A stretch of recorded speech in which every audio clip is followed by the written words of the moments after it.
Okay, go, folks, I'm going to give you about 30 seconds, and then we'll focus up here.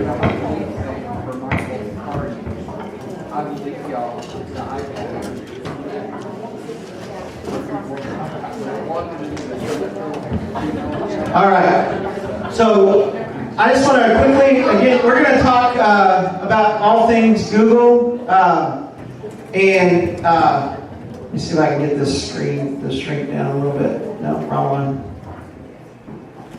Anyway, so you can see I use Google Drive a lot for a lot of different things. So right now you can see this in your Google Drive when you sign into Google and you click on, if you've never done that. So I'm going to go back to my email, where my email is. Okay, moving backwards slowly. There it is.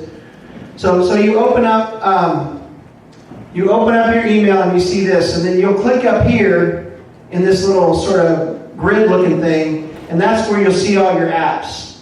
And you can see Google Drive right there. You can see Google Calendar there, and so on. So we're going to click on Google Drive.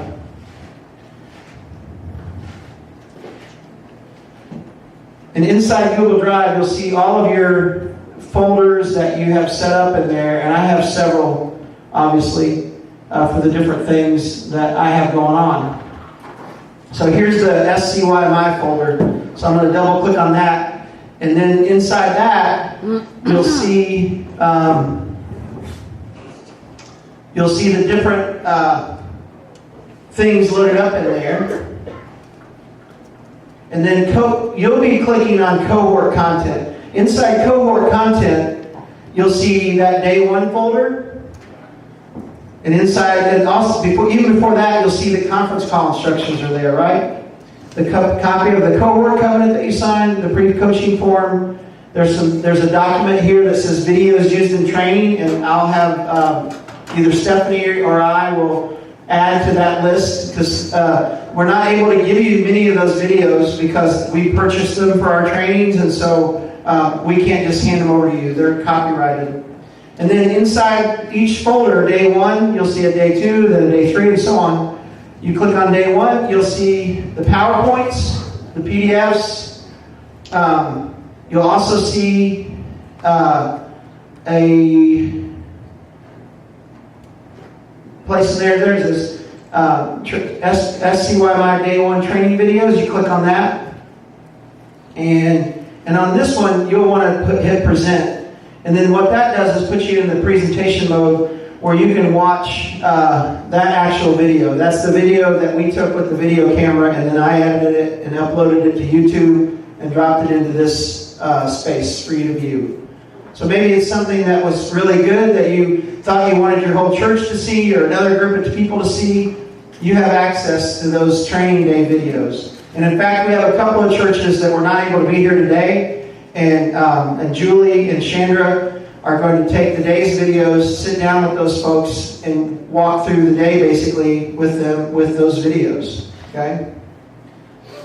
Any questions on that part right now? Before I'm going to keep going back.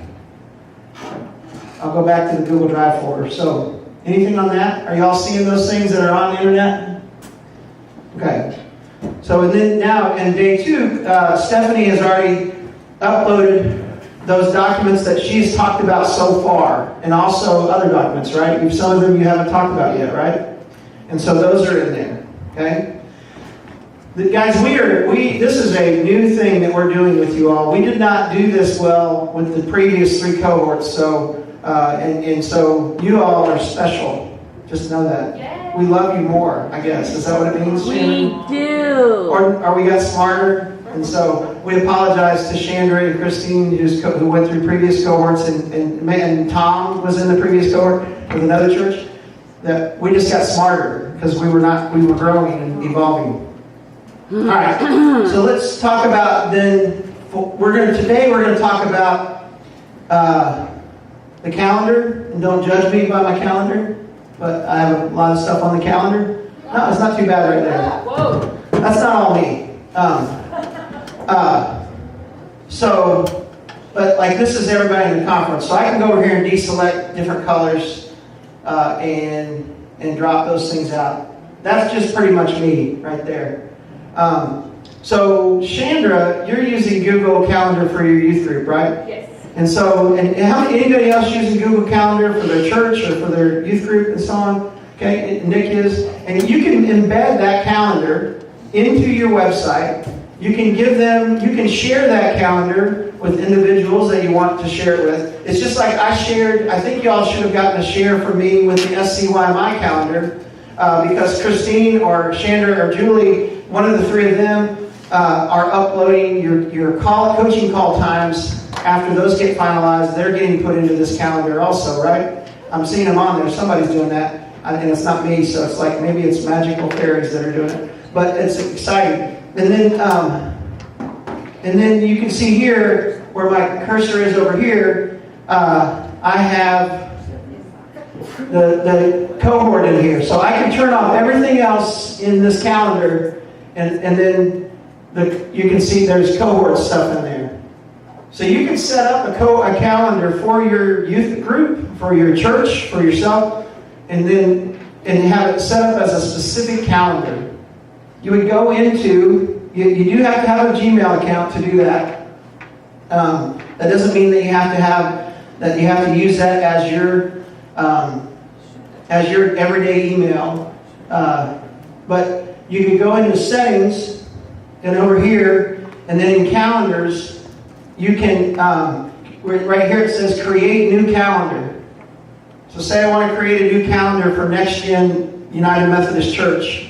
I would click on that and create that new calendar. Okay? Maybe you don't want to do that. In our office, we have a conference calendar that has all of our major events on it. And then we each have our own personal appointment calendar that's separate from that. So the stuff that we do in our ministries that affect other people in our conference office and across the conference, that it's both put on our personal calendar but also on the conference calendar. Our website folks take that conference calendar information, and we're not embedding that information into our new website, but that information is loaded in. If you haven't seen our new website, it's tnumc.org. And those of you struggled through our old website, I hope that you'll see a difference. And you can actually go to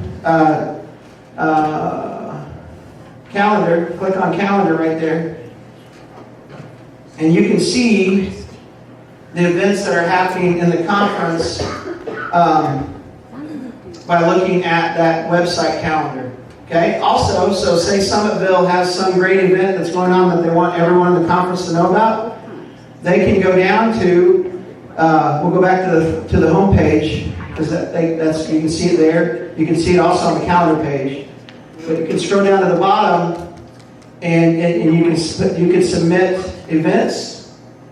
Okay? Or say there's an article, a news story that happened, and you want to submit some news that's going on in your youth group or church or whatever. You can click on submit news. Okay? David.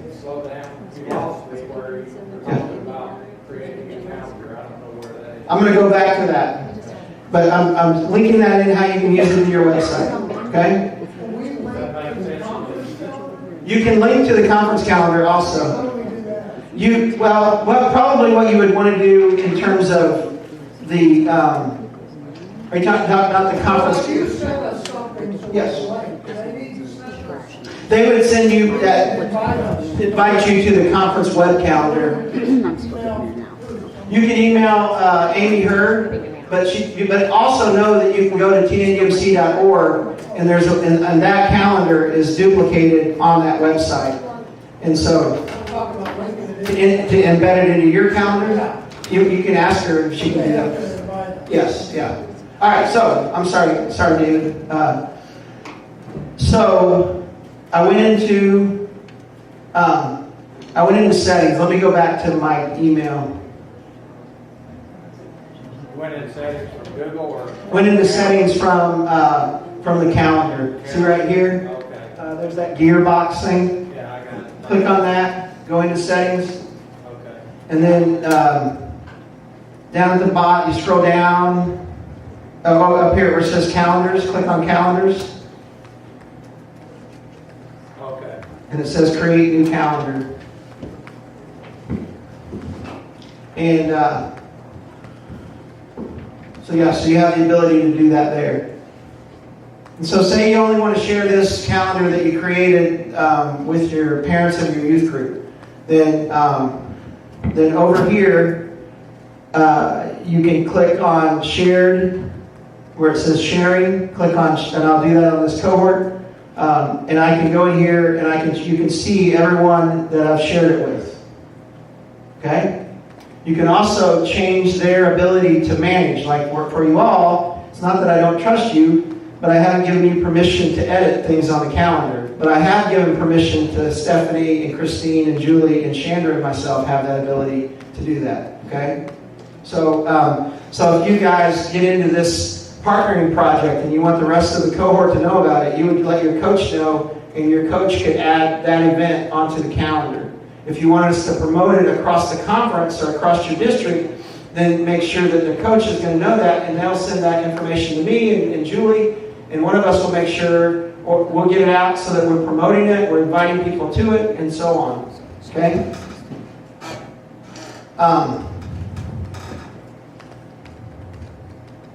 And actually, Gary, I think I can give you permission as well to do that, to link to that conference calendar.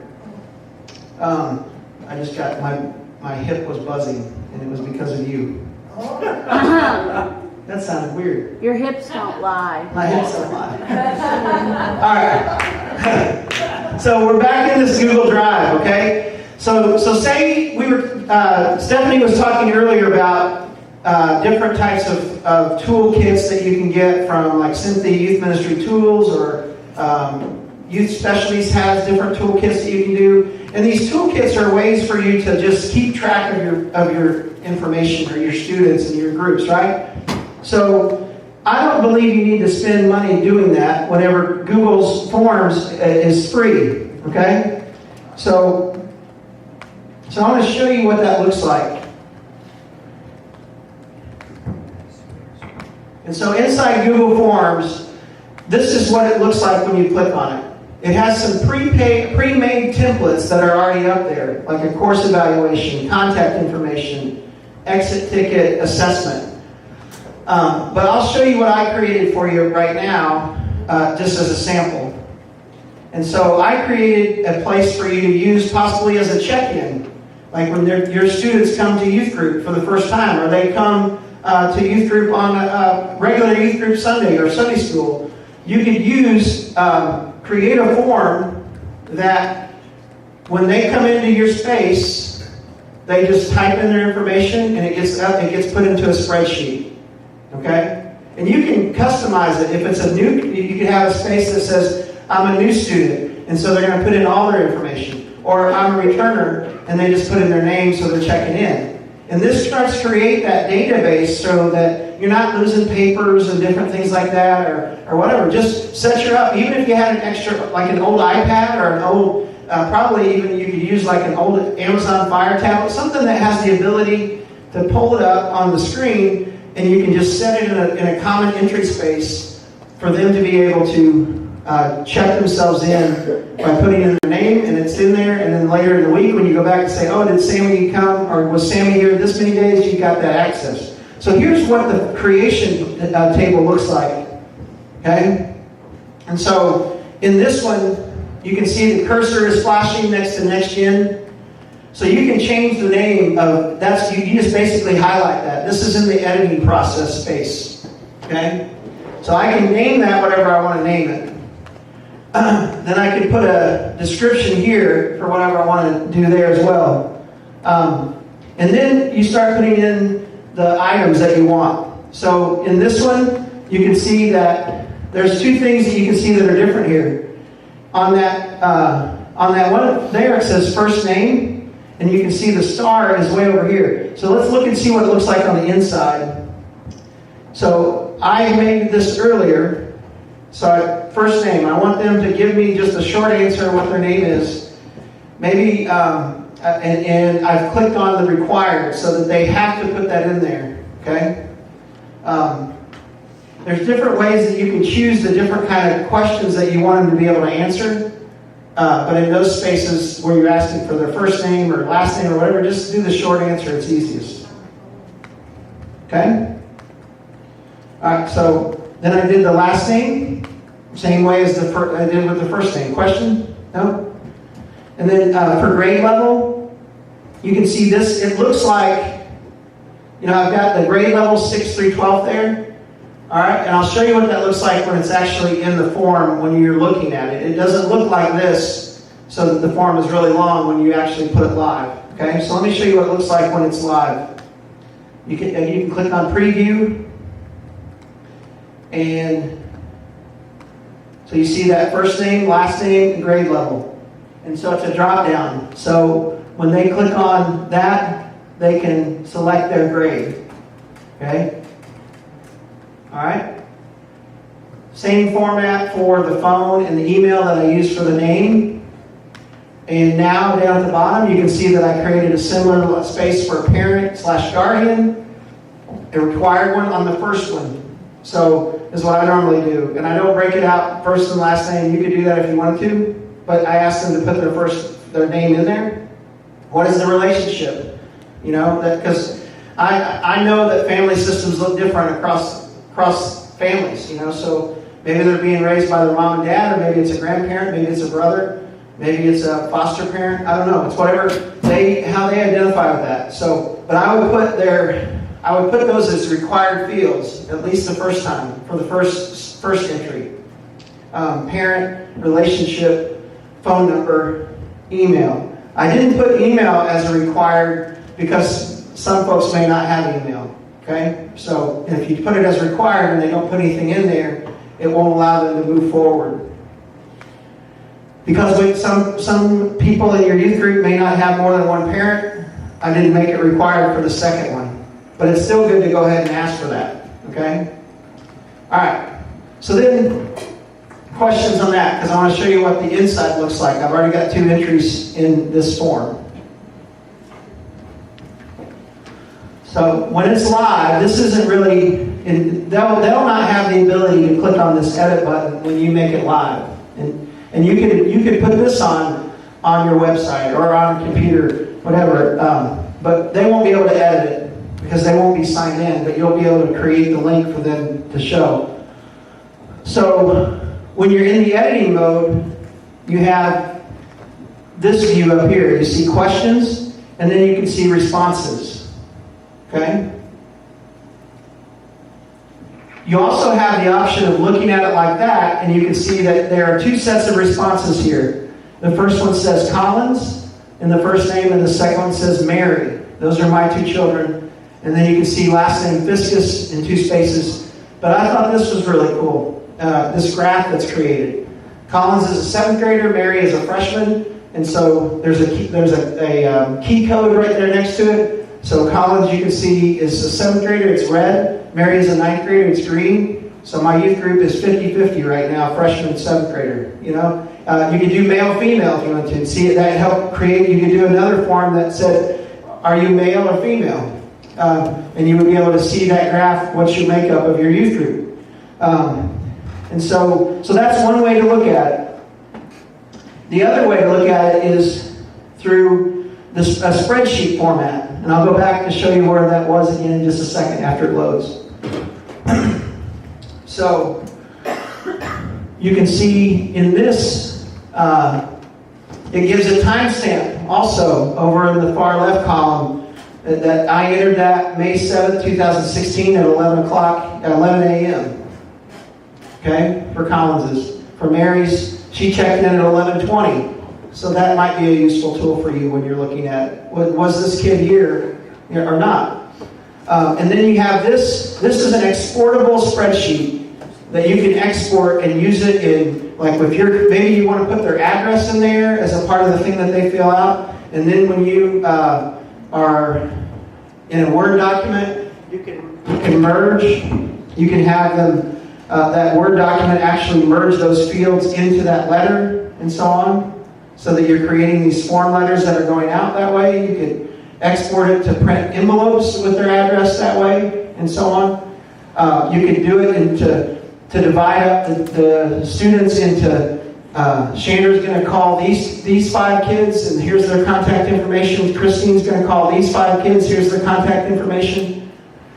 So you have the ability to create this however you need it. And you have the ability on the inside to go in and edit it. So you can see that Collins doesn't have an email. So what if you realize Collins didn't have an email and you call him and you say, Collins, why didn't you give me your email? And then he gives it to you. Well, then you can just go in and type it in that space and get that updated. Because the reality is, as you all may know, for some reason or another, 12 to 18-year-olds change their email about every 2 weeks. Okay? For some reason. So you may need to edit that or have them check in and give it to them every time. The other thing is, in one of our meetings, I think our first training, have you talked about the need to make sure you have a complete list of all possible students in your church? Have you done that yet? We talked about that in the first session. So you have this master list of who all the possible youth are in your church. Well, you could sit down or have somebody that's on your team. You could send them that and say, Chandler, I need you to go through the church directory at some point, and could you just type in all the students that are in the directory, and then we'll go back and through and indicate who's most active, who's active, who's not active, how do we get a hold of them, what do we need to do? And instead of asking them to just type it into a spreadsheet, you can send them the link to that form, and so they're seeing this, and they're able to go. It's less for me. I have to have a space set up like this. I can't just keep typing names into a list. For me, I like to fill it out, submit it, fill it out, submit it, and so on. That's my preference. Okay? This is also something you can embed on a website if you wanted to.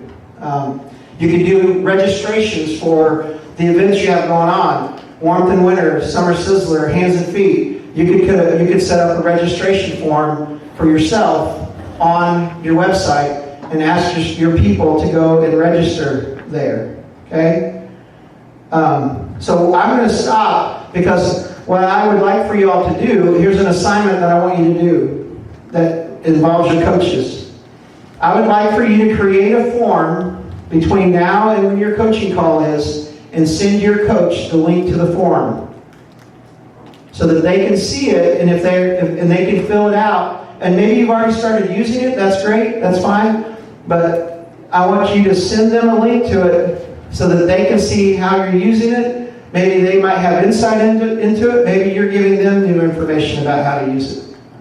And you can, as I said back in the different examples, you can create evaluations of things that you've gone to or that you've done.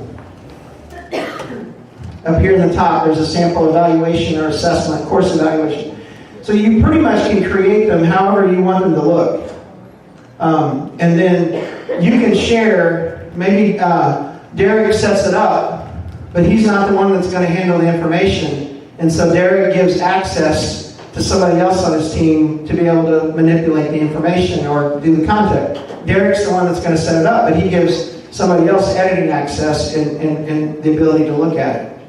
You could use this for your entire church, not just youth ministry, obviously. Okay? I preached at a church a couple Sundays ago, and when they came into their service, they asked them to stop at the iPad and basically fill this form out so that they had record attendance that way as opposed to writing out a pad. Okay? Any questions? Thank you. Any questions? That's amazing.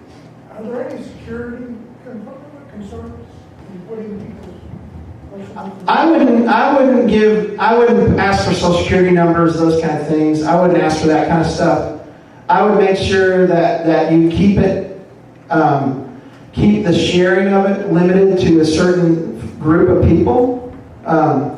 I would not give, I would make sure that it is secured on a password and an email that is not known across the congregation. It's not a shared email, something like that.